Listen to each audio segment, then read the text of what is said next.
A'udzubillahi minasyaitonir rajim. Wa in aqabtum fa'aqibu bimisli ma uqibtum bihi. Dan jika kamu ingin membalas atas perlakuan, siksaan dan bahkan pembunuhan, fa'aqibu, maka balaslah bimisli ma uqibtum bihi, dengan cara yang setimpal. Wala in sabartum, tapi jika engkau sabar, menahan diri untuk tidak membalas, lahuwa khairun lissabirin, itu adalah lebih baik bagi orang-orang yang sabar. Wasbir, maka bersabarlah. Wa ma sabruka illa billah, dan tiadalah kesabaranmu kecuali dengan pertolongan Allah. Wala tahzan alaihim, dan janganlah engkau merasa sedih atas mereka, orang-orang kafir Quraisy yang tidak mau beriman kepadamu. Wala taku fi dhaik, dan janganlah engkau merasa sempit dada, merasa sempit perasaan, mimma yamkurun, atas apa yang mereka lakukan berupa makar, pemberontakan dan pemberontakan. Innallaha ma'al ladzina taqaw, sesungguhnya Allah beserta orang-orang yang bertakwa. Walladzina hum muhsinun, dan bersama orang-orang yang baik. Kaum muslimin rahimakumullah, ayat ini turun berkenaan dengan peristiwa pasca perang Uhud.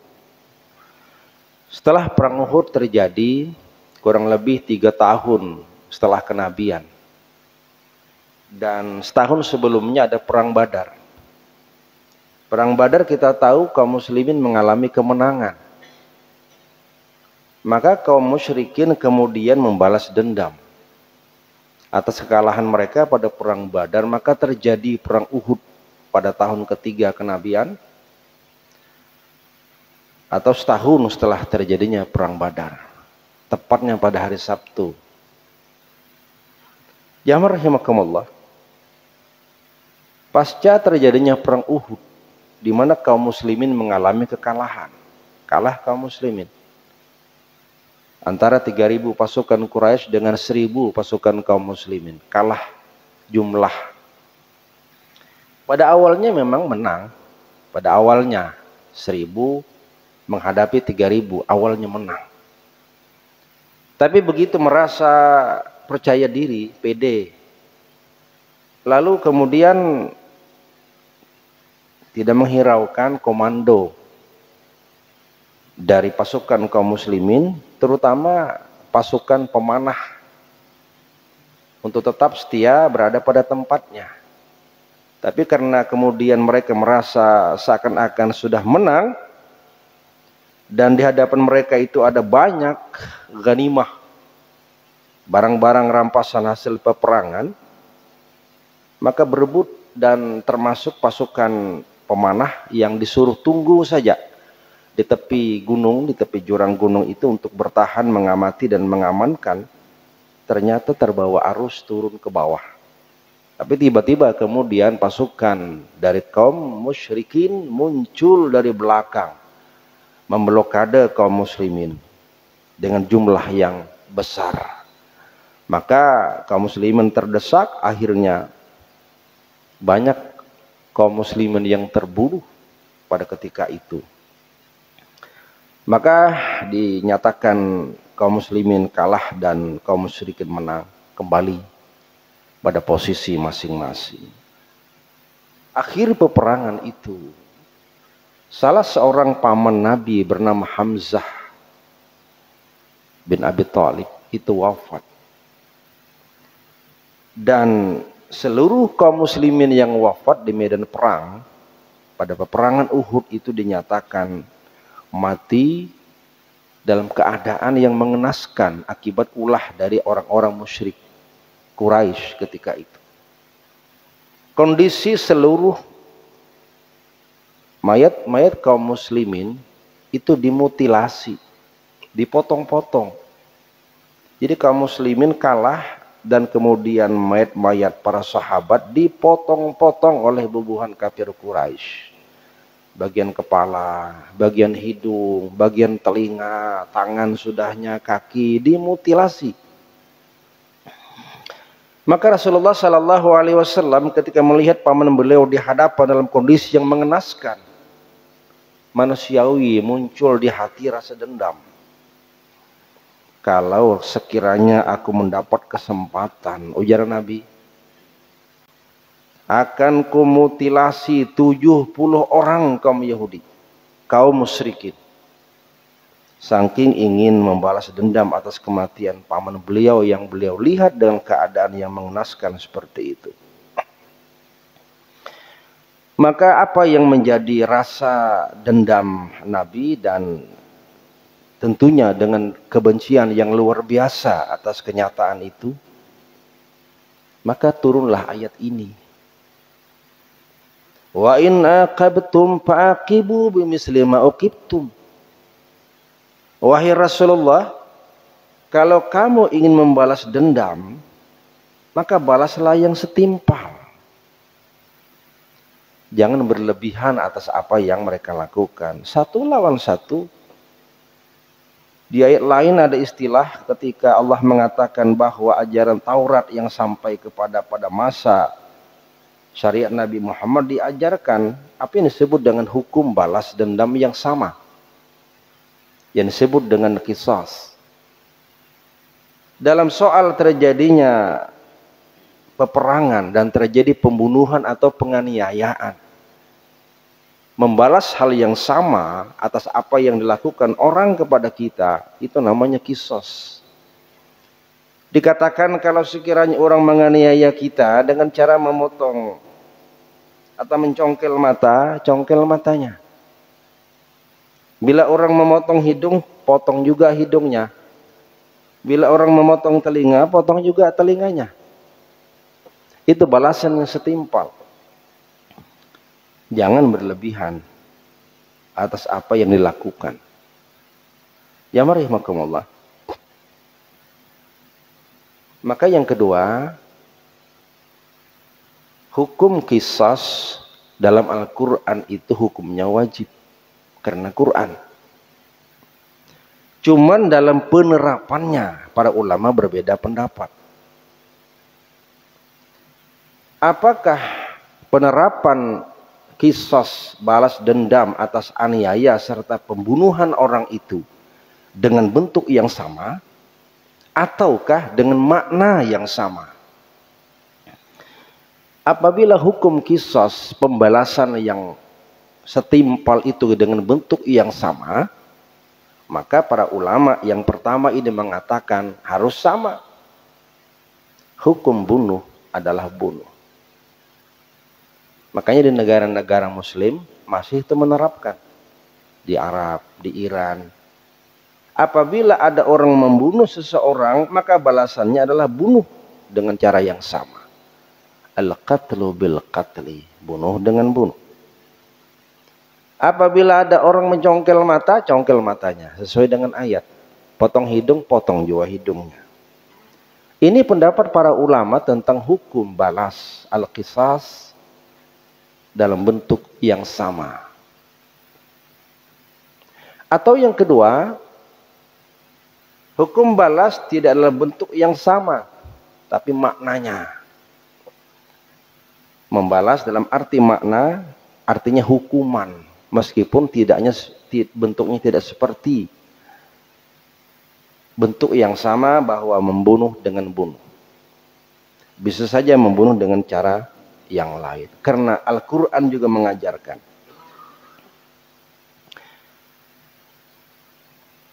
bahwa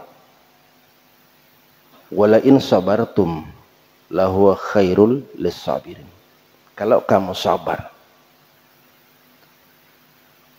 Kalau kamu sabar di sini artinya penerapan hukum qisas itu bisa tergantung kepada keluarga yang dibunuh atau yang dianiaya.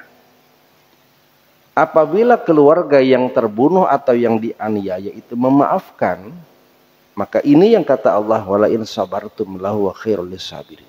Itu akan lebih baik daripada melakukan hal yang sama dalam bentuk yang sama. Maka yang kedua pesannya adalah Al-Quran itu ingin menegakkan keadilan dan apa yang disebut dengan nilai moderasi dalam kemanusiaan. Al-adl wal intisaf. Jamaah rahimakumullah, maka tingkatan yang pertama kita boleh melakukan balasan dengan bentuk yang sama. Tingkatan yang kedua, kita boleh melakukan balasan dalam bentuk yang tidak sama, tapi boleh dengan makna hukuman. Artinya kita boleh memaafkan atas aniaya dan pembunuhan orang lain. Nanti dalam pembahasan hukum maka perlu ada yang disebut dengan restoratif justice, keadilan untuk membantu kemanusiaan kita. Jamaah rahimakumullah. Yang ketiga, wasbir wa ma sabruka illa billah. Bersabarlah.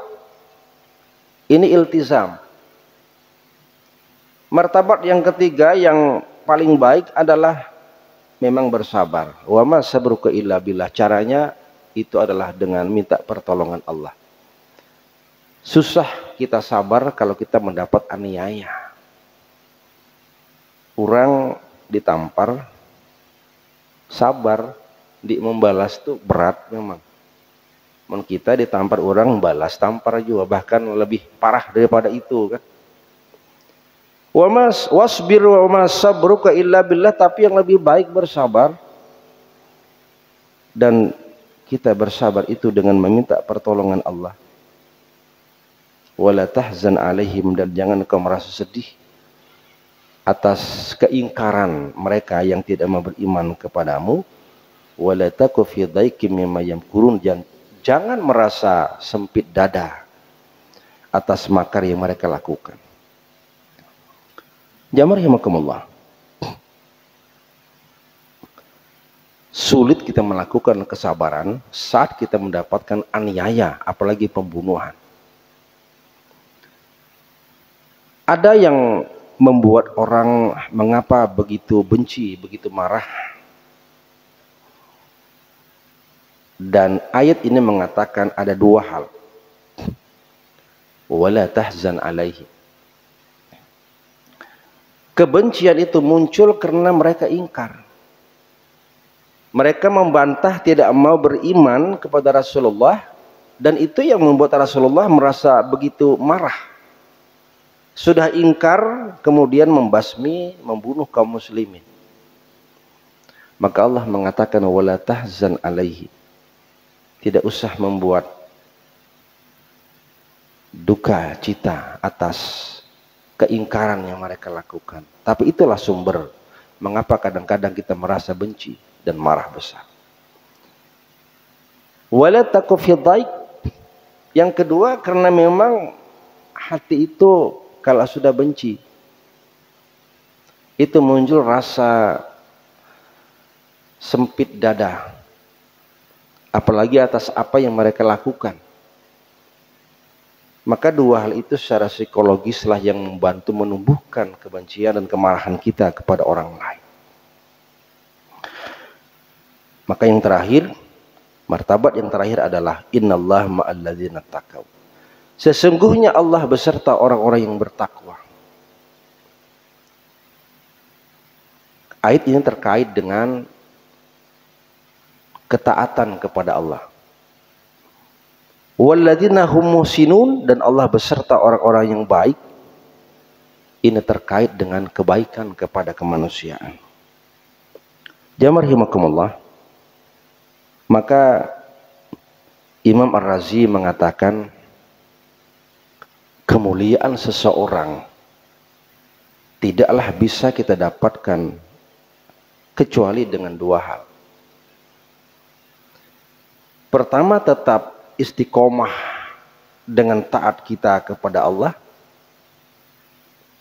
Tapi yang kedua, jangan lupakan kebaikan kita kepada manusia. Maka ayat innallaha ma'al ladzina taqaw itu menegakkan hak Allah. Walladzina hum muhsinun menegakkan hak kemanusiaan.